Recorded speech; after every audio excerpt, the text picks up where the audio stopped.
In this video, we will slow down and build an intuitive picture of concavity in accumulation functions. We'll connect the rate graph to the accumulation graph step by step, and we'll clearly mark where concavity changes. Example 1.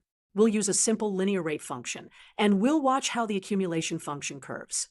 Here is the rate graph on top and the accumulation graph below. The rate is a straight line that increases. The accumulation function is the area under the rate graph from 0 to x. Let's connect the two graphs carefully.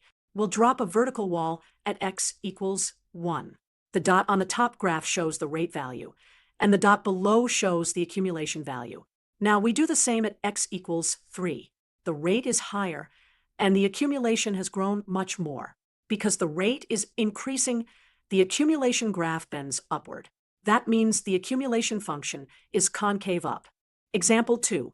Now the rate increases and then decreases. This will create an inflection point in the accumulation graph. Here are the two graphs again. The rate rises to a peak and then falls.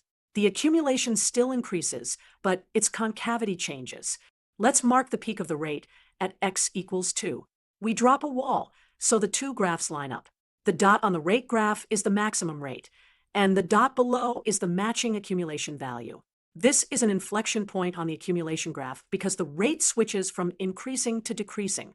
Before the peak, the accumulation is concave up. After the peak, it becomes concave down. Let's add a couple more alignment walls to see the concavity change clearly.